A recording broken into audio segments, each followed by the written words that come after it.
Ashama akkam jirtu nagaa keessanii jirra jirtu ishiniin jennee jira akkam nagaa keessanii warroonni mana keenya faaraa taatan subscribe gochuun karaa maatii keenyatti dabalamaadha. Nu jajjabeessa isiniin jedha ijoolleen mana madaamii akka kootii obboleewwan kiyya anillee gola madaamii keessan jira.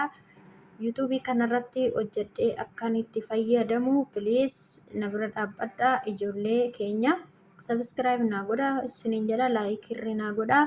Wal jajjabeessuu qabna isiniin jechuun barbaada. Warroonni immoo subscribe narraa barbaadanii koomentii jalatti barreeffadhaa subscribe isinii godhaa jechuudhaan illee guyyaa irraa kanan qabadhee dhufee faayyoo fi jiraadha jechuudha. Egaa dhiirri tokko fakkeenya yeroo manaa ba'ee deemu dubartii yoo jala kaattee dubartii yoo duuba kaattee boochee of jajaa jechuudha. Kunis maayinni cimina fayyoota isinii fidee dhufee irraa cimina fayyooti. Fayyoon cimtuu dubartii fakkeenya dubartoota Oromoo taatee biyyatti galtee nama biyya Arabaa hojjetee galee yuutuubii yookaan biizinasii mataa ishee karaa miidiyaatiin hojjettee nama argatee nama yeroo hunda gammachuun guutamee jiraatu keessan nama tokko jechuudha. Har'as tidaarii isheetirree qoramuu fayyoonii nama jabduu fi nama gadi dhaabbachuu dandeessu. Kanas maayinni egaa kamiila darbe ni yaadattu ji'oota 6 lakkaa'uufsisanii jiru fayyoonii fi jiraan erga wal dhabdeen isaan gidduutti uumame jechuudha. Jiraanii irraa fayyoon gaddaa kalee viidiyoo wayii hojjatte jechuudha. Dasoof jettee fataa jettee daawwattoota nirree nuunirree fayyoo akkam goggodha naan hin jedhinaayi akkana goggodha kunoo na ilaalaa jirtu malla gaafattuu jettee baay'een qoostee fataa itti haasoftee ofirraa jechuudha. Har'a jiraadhaaf keerii godhuu diddee boo'uu dhiistee akka qofaasan gadi dhaabbatte jechuudha. Achumaan jiraan guyyaa irraa dhufee ayyaana hasooluu malee jedheeni jechuudha. Maaliif jennaani ayyaana yoo yaadattan taate ayyaana gannaa kophaa ooltee koottuu asooli jennaan didee jechuudha. Har'a immoo ayyaana faasikaa dhufe asooluu malee jedhanii jechuudha. Ijoollee kee wajjin ooli jettee kadhachaa turte yeroo san baay'eetti boo'aa turte.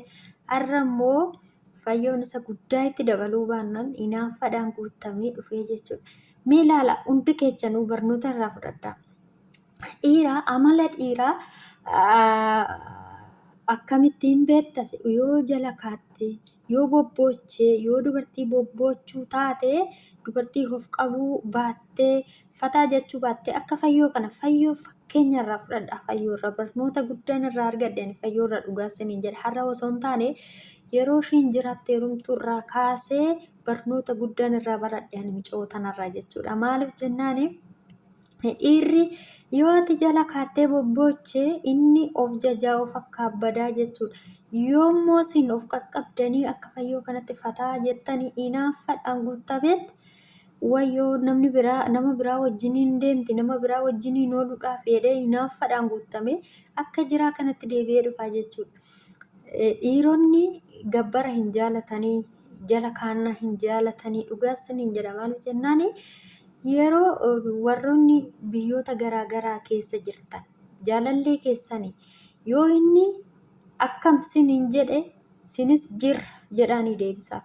Dhugaa sinitti shamarran keenya maaliif jennaani yoo inni akkam jedhe nagumaa lubbuu koo jirtaa akkam nagaa keetii jennee barreessinee deebisnaaf jechuudha. Inni yeroo sanii jirraa sanbichaa barreechaa jechuudha. Akkamii sanbichaa barreechaa jechuudha. Nu immoo lubbuu itti daballaa koo itti daballaa jirta akkamitti naa jirta harree itti daballaa fi jechuudha. Maaliif jennaan inni yeroo sanii si tuffachaa deemaa jechuudha.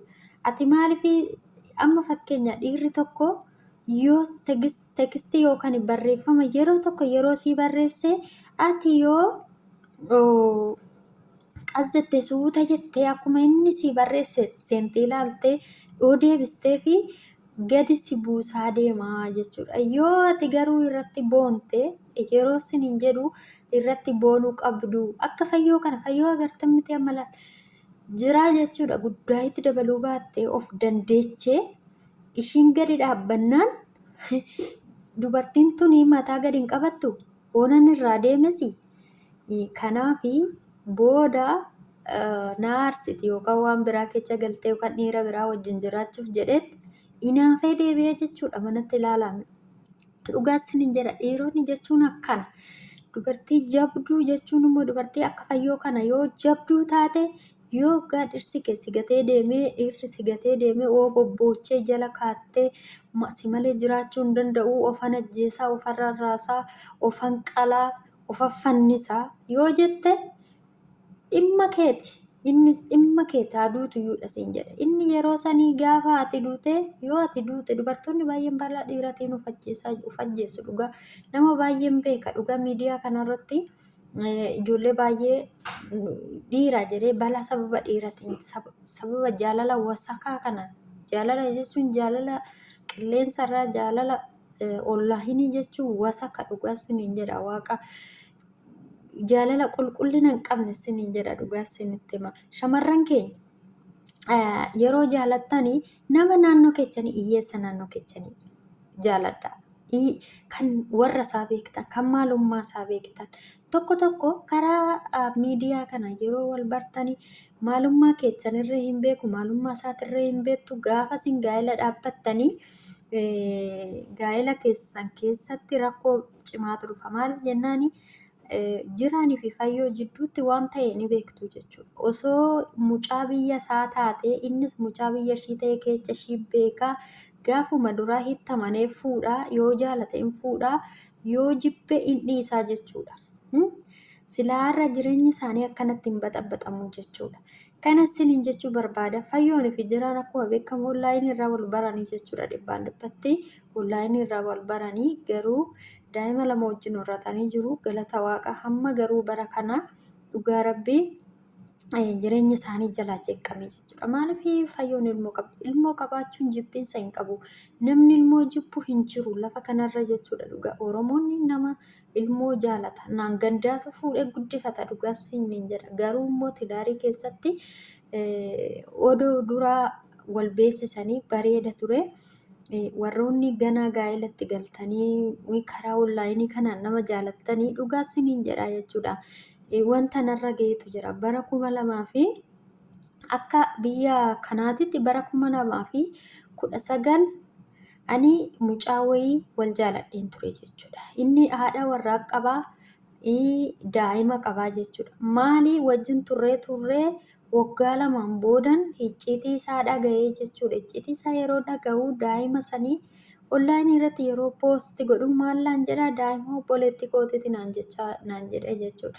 Yeroo namatti siqee nama gaggaafadhee bakkeessaa gaafadhu nama biyya biraati nama biyya koomitii mucaan suni haadha